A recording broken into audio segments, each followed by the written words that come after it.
Welcome back to Chapter 28, Part 2. We're going to look at World War I itself in this section. World War I is a very different war from anything the world has seen before this point. This is kind of the time where technology and more high-tech warfare starts to clash with more traditional methods. And you see the introduction of more deadly technology, but you also see people using very traditional methods, like storming across an open battlefield. That's just not going to go very well for them when you've got machine guns and tanks on the other side. So what we're going to have here is a very deadly war. Now, initially, when the war started, by the end of the summer of 1914, people thought that the troops would be home by Christmas. That is clearly not going to be the case. This war is going to go on for about 4 years. Most of that time, they are going to be caught in a stalemate. There's not going to be a whole lot of movement. So what you'll see here, first off, it's important to understand Germany has a great railway system that it has built up by 1914.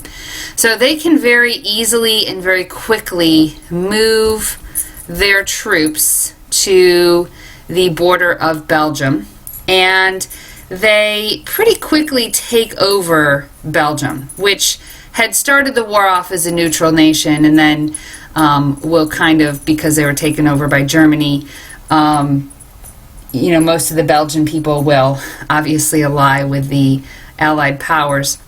But most of the fighting will happen in France. So if you kind of look at this time period from the 19th into the early 20th century as, one continuous storyline. If you go all the way back to Napoleon, of course, invades a lot of the Germanic provinces, takes over much of Europe, and it's because of Napoleon that you have nationalism sweeping across Europe after Napoleon is run out. Because of that nationalism, you get a very strong, very powerful Germany after Otto von Bismarck unites the German provinces. And then that strong, powerful Germany and a strong, powerful Austria-Hungary will now go to war against a strong, united France and a strong, united Britain. So the outcome of the nationalism that has arisen through the 19th century is going to lead these strong states into war against one another. Much of the fighting will happen in France, and as we'll talk about at the end, Germany will lose a lot in this war, and it will come back once again to try to reassert itself later on in the 20th century, and we all know that is World War II. So that's just kind of some setup as to where World War I kind of fits into the grand scheme of things. So according to Germany's plan, they would very easily sweep through Belgium and take over France and win the war. This was the Schlieffen plan. The reality, however, was much more of a stalemate. The German troops will succeed in taking over Belgium in August of 1914. They will sweep through Belgium. And then by September, they'll be into France. And you see here several different lines that will be drawn. And this is the solid blue line will be the farthest that the Germans will advance in 1914. They'll be kind of pushed back. They'll advance to the dotted blue line by 1918. But you see a lot of the fighting really takes place just in this very small region, they're not even really getting all the way to Paris. Much of the war is a stalemate. There's not a lot of movement on either side because there's so much deadly technology on each side preventing the movement of troops very far. So here's another perhaps more clear picture of the entire European theater of war. You have over here the Western Front, and this is where a lot of the fighting in France and Belgium takes place. And then over here you have the Eastern Front. Now, this is very important to understand because Germany wasn't just fighting France and Great Britain, they were also fighting Russia. So they are going to advance into Russia, and there will be fighting over a quite larger expanse. But overall, you basically see most of the fighting happening at these 2 points. You have the purple line here, the Russian advances from 1914 to 1916. There's a lot of fighting that goes on along this line. And then you have Germans going all the way into Russia, although not quite to Moscow, by before 1918, and a lot of fighting goes on here.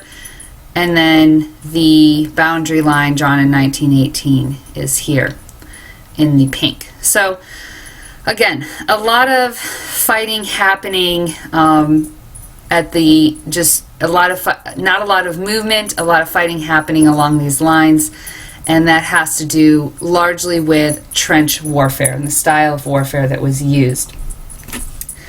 So the Battle of the Marne halts the German advance on Paris, and at that point both sides start digging trenches. Trench warfare is a form of warfare in which both sides dig deep trenches into the ground, and it's not just one trench, you can see, it's an entire network of trenches. So they have the front line trenches, and then they have sort of the middle ground trenches, and you can see they even go underground, and this offers quite a bit of protection here. But you've got your troops up here firing their machine guns across this no man's land, trying to hit whatever they can on the other side. You've got your reserve trench for your reserve troops back here. Aircraft was used in this war, both for spying, a lot of times for surveillance, and then as time went on, more for actual bombing raids. You would have a concrete house here used for the machine gun. Long-range artillery or cannon would be in the back, and these would be able to shoot across no man's land to the enemy trenches. So 2 lines of trenches would basically extend from the English Channel to Switzerland. The Western Front was essentially bogged down by a lot of trench warfare. Both sides were immobilized. There wasn't much movement on either side. Add to this poison gas, also barbed wire, which was laid in no man's land. So if anyone tried to cross no man's land, they would get caught in the barbed wire, or if they tried to escape, they'd get caught in barbed wire. This whole region here was pockmarked with a lot of bomb craters, as you can see. So you've got traditional assault methods, basically shooting with machine guns, versus high power industrial weapons like long range cannons, more long range machine guns, airplanes, bombing.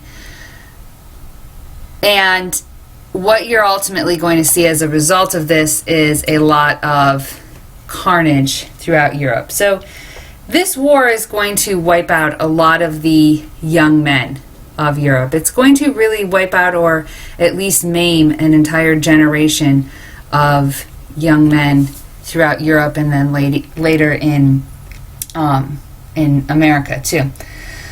So here's some pictures of life in the trenches. As you can see, not very pleasant. The trenches are going to be breeding grounds for disease. I'm not going to show you the videos here. A couple horrible histories are up if you want to look for them. But breeding grounds for disease. Disease is also going to take out a lot of troops in addition to the high power technology. And then you see no man's land and kind of what that looks like, the area between the trenches. Wilfred Owen says, "No man's land is pockmarked like the body of the foulest disease, and its odor is the breath of cancer.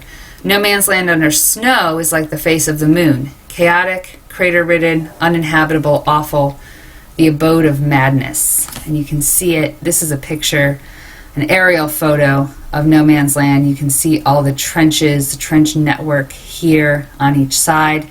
And then this is a picture from the ground, and you can just kind of see how it's turned into a wasteland.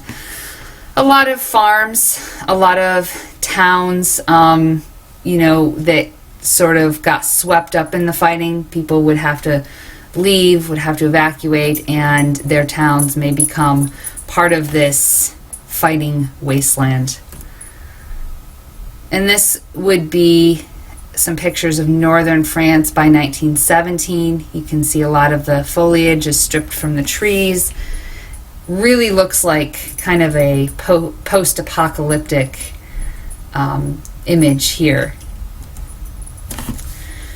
The Great War was considered a global war, and the reason for that was largely because as soon as Britain joined the war, you had not just the United Kingdom fighting, but you also had all of their colonies joining in. So as soon as Britain comes in, it is definitely a global war. Britain will bring Canada into the war because Canada is one of Britain's, still part of the British Empire. It is a white dominion along with Australia. India will participate heavily in the war.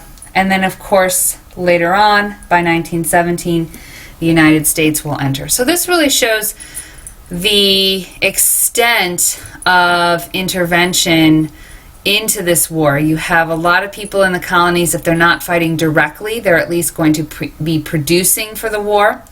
The only region that really wasn't heavily involved, as you'll see here, will be South America.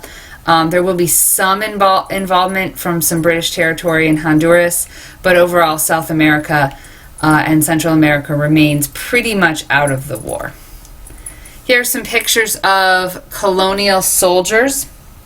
You'll have a lot of Indian troops. The French will recruit a lot of labor from their countries. So war isn't just about fighting. There's also a lot of farming and mining and industrial processes that go into fighting a war. So the French will recruit a lot of that from their colonies. The Afrikaners, if you remember, those are the white South African, will protest at this time. They do not want to support Britain in the war. So you will see some tension within the colonies against this as well, but overall, a lot of the colonies, and especially India, believe that this is their chance to prove themselves, and eventually their mother countries will reward them with independence. Now we'll see that that's not going to happen right away. Propaganda was also a major part of this war. We're going to look at propaganda more next class, but British propaganda was used heavily to draw the Americans into the war. The Lusitania was one of the most famous events of the war. This was a steamship that was sunk.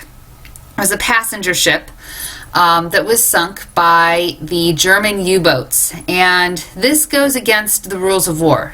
Sinking a civilian ship is not considered proper conduct in wartime. Not only did you have a lot of British and Irish die on the Lusitania, but you also had over 100 Americans that were on that ship that died as well. That that type of submarine warfare is what will ultimately draw the United States into the war. Germany will continue to sink merchant and civilian ships with Americans on them, and the Americans feel that this is a threat to their people, and by 1917 they will declare war on Germany and Austria as well. This poster is obviously calling out to the colonies to answer the call and enlist to help out your mother country.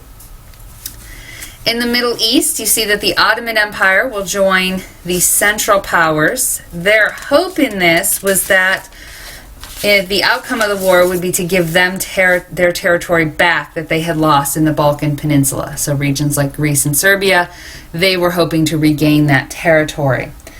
In 1916, there was an Arab revolt in the Middle East. The Arabs wanted independence from the Ottoman Empire. The British will promise military aid because obviously the Ottomans are the British enemies. So the British will aid the Arabs revolting against the Ottomans. And the revolt, unfortunately, will be unsuccessful due to lack of military support. And that really just comes down to the fact that even though the British do help out somewhat, they are not able to offer enough support at this point in time. The Arabs will gain a form of independence after World War I. You see a picture here of T.E. Lawrence, the leader of the Arab revolt here. In Egypt, we've got a nationalist movement growing there. The nationalist movement in Egypt was unique because the nationalist movement really had preceded European colonization. The nationalist movement in Egypt had been going on for a long, long time. By the end of the 19th centuries, a lot of the newspapers were promoting independence from both English domination and Turkish rule. Remember, the English had been taking more and more control of Egypt economically. They invested heavily in the Suez Canal and basically kind of ran Egypt through a puppet government there. There was a lot of violence occurring on both sides in 1913. A constitution was granted. With the outbreak of World War I, there's sort of a temporary halt to the independence movement in Egypt, but the Egyptians have not forgotten about this. They do want their independence, and they are going to continue to press for this. You'll also have, at this point, the Armenian genocide. Now, the Armenians is a people group living still within the Ottoman Empire. And some Armenians back the Russians, which of course are the enemy of the Ottomans. So, though there are many Armenians that remain loyal to the Ottomans, there are some that do back the Russians. And because of that, the Turks begin to blame the Armenians for losses on the Russian front. So in 1915, the Turks launch a widespread killing campaign against any ethnic Armenians living within their empire. And you can see, if you look at these graphs, the population changes. So 1914, before the genocide began, you had over 200,000 in this region of Turkey, and then by 1922, only 1,500. So massive, massive death toll throughout because of the belief that the Armenians were disloyal to the war movement. So this is one of the major genocides of the 20th century. It doesn't get talked about as much as some of the other ones, but it is important to understand that this was also part of the fighting in World War I. Are going to be massive loss of life due to genocide. In East Asia, you have a China that has been divided into spheres of influence since the Opium Wars. And Each sphere of influence is basically going to be commissioned to help out whichever European power is involved, whichever European power is most involved in that region. Japan enters the war as an allied power. Japan is hoping that by entering the war on the side of the Allies, it will gain colonies, specifically in the Pacific, specifically German colonies that were in the Pacific region and German-dominated areas of China. Japan issued the 21 demands to China in 1915, and Japan's aim here is that it's hoping to turn China into a Japanese protectorate. Remember, Japan, ever since industrialization started after the Meiji Restoration, Japan has been looking for raw materials, and so Japan is on a quest to gain colonies for those raw materials. China has a lot of oil, and that is something Japan needs. And at this point, China's government is failing. China's military government will collapse during World War I, and you're going to see a period of a lot of instability and civil war in China for much of the first half of the 20th century. India will be the most involved tropical dependency of Great Britain. Gandhi actually unites Indians. Gandhi, at this point, had come into a leadership position in India. He was very well known as a civil rights activist. He'd actually gotten his start focusing on civil rights for the Indian minorities in South Africa, but he came back to India and encouraged Indians to support the war with the hope that they would achieve self-government. And Britain even promised to move toward more self-government after the war. The Indians provided loans, they provided raw materials to the British, and 1.3 million served as soldiers and laborers with over 100,000 casualties. They were very committed to this war effort, but unfortunately did not gain the independence they hoped. World War I was a very high-tech war, as I've mentioned. New technology will change the nature. You have things like U-boats or German submarines. This will be used to counter the British blockade. The British were one of the main strategies of the British was to try to stop any supply ships going into Germany and blockade those ships. Well, Germany had these U-boats or submarines, and they were able to take down a lot of British naval vessels, which would allow their supply ships to get in.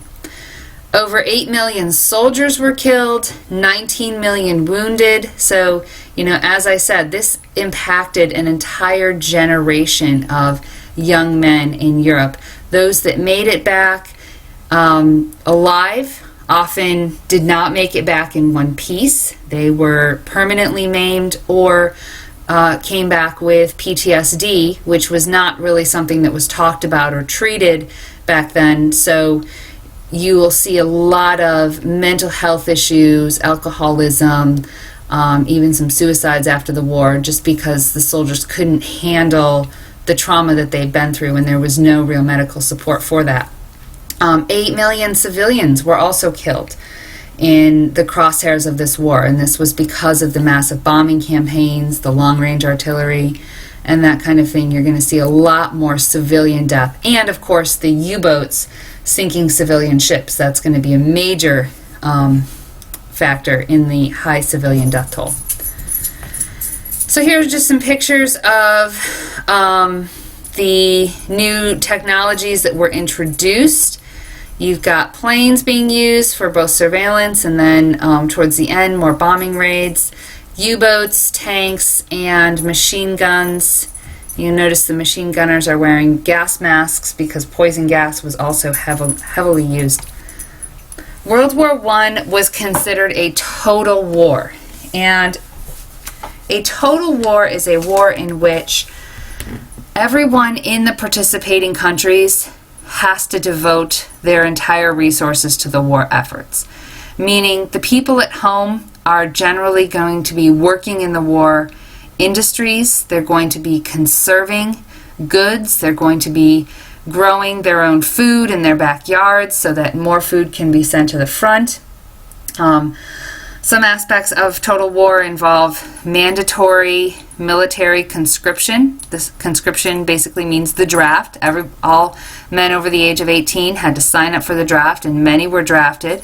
Many signed up to go voluntarily because it was seen as patriotic. They didn't want to be called out for being a coward. The government often controlled a lot of aspects of the economy. It took more control over companies to make sure companies were producing goods necessary for the war and setting quotas for those companies. You would also see the rationing of food. Things that were in short supply would be limited to the people on the home front. Coffee, sugar, all of those items were given out in limited amounts to the people back home. Women, children, minorities were considered a vital part of the war effort on the home front. Propaganda was also used to ramp up patriotism so that everybody was doing their part, and it also kind of, conveyed a sense of guilt. If you weren't doing your part, that propaganda kind of was aimed to make you feel guilty or make you feel like a slacker or a coward if you were not joining into the war. So here's some examples of how propaganda was used, especially for women, because women were obviously not on the front lines of battle. They were encouraged to take the jobs that men left. So many women became factory workers. Some actually did go to the battlefields and become nurses. Many also became farmers, and they joined agencies like the Women's Land Army, which plowed up a lot of the English countryside and used it to produce food for the troops. This will strengthen suffrage movements all across Western Europe. Women will also, for the first time, discover what it's like to make their own money and be allowed to and feel that sense of independence. Now, of course, during the war, it was considered unpatriotic to spend money. It would be considered unpatriotic to show up in a new dress or new shoes. But the fact that women were making their own money for the first time and basically supporting themselves for the first time was very, very empowering to women. Keep in mind, though, that even though this was happening, women were going to work, they were still making a fraction of what men made in the same jobs.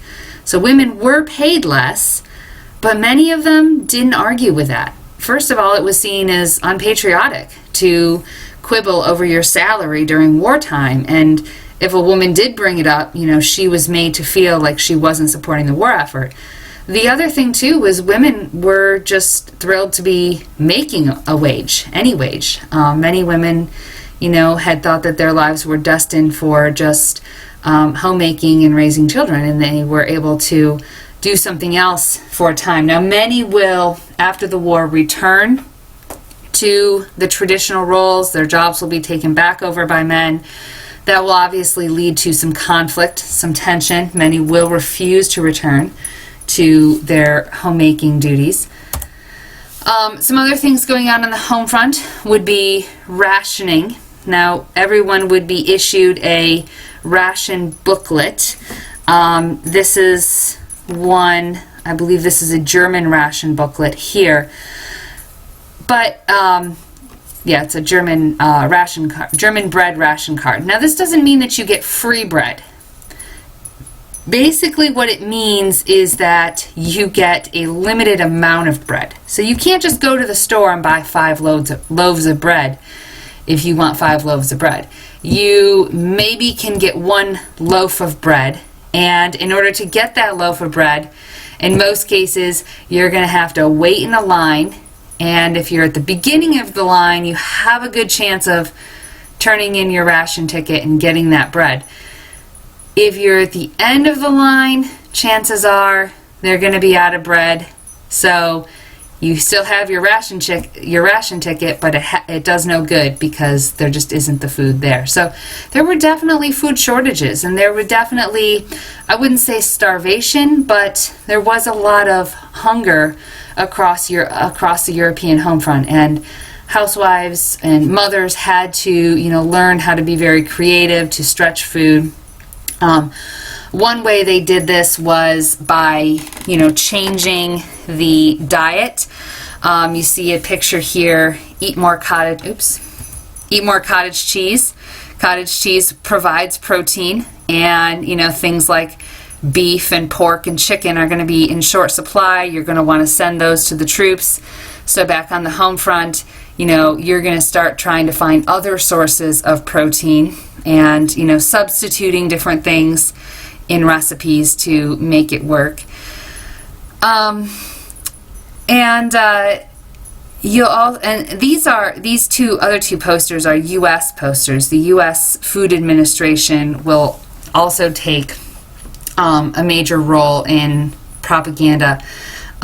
Victory gardens will be very popular at the time. People are encouraged to plow up their yard and just plant as many fruits and vegetables as they can, and that's a lot of times the only way people are getting fed is eating whatever they can grow in their own victory garden. A lot of people live, just on potatoes during this time period because that's what they can grow. African Americans will participate heavily in World War I once the United States joins. You'll see 380,000 African Americans serving in the American Armed Forces. 200,000 were sent to Europe. Only 42,000 saw combat. And basically what that means is most of the African Americans that were in the Army were in more menial labor type positions. They were, building fences, they were cleaning, they were cooking. They were not given the more respectable positions of serving in actual combat, even though, of course, those respectable conditions were far more dangerous. The African American movement to go to war did kind of spur, in part, the civil rights movement. It was all kind of enmeshed in that. Many African Americans believed that if they went to war and they proved their loyalty to the nation, that they would be given more rights after World War I. Unfortunately, that really will not happen until after World War II. You'll start to see a movement in the right direction in terms of civil rights. Here's some more war propaganda. One of the tactics that was used was to make the enemy look as evil and murderous as possible. This was a poster recruiting women to join, recruiting men to join the Navy by kind of showing a woman who was courageous and wanted to join the Navy, and this was kind of using the guilt tactic. If a woman is willing and courageous enough to join, then men, you should step up and join the Navy. Here's some other sort of more entertaining ones. One thing that Americans and Europeans were asked to conserve was cigarettes. Now this is, of course, before people knew that cigarettes were bad for you. But they wanted to be able to send cigarettes to the troops because they believed that helped build morale. So this was a campaign to basically conserve cigarettes, don't smoke, so that you can send it to this guy who's fighting for your freedom overseas. This is my favorite. Being a knitter, I would happily join a sheep club. This is where boys and girls in, I believe it was Great Britain, were encouraged to buy a sheep and use the wool from that sheep to clothe a soldier. So that was a big campaign targeting younger people. And again, you see total war. It's Boys, girls, men, women, everyone is involved, and even the sheep are involved in the campaign to win Europe. So that's where we're going to stop part 2, and then I'll go on to part 3 in a moment.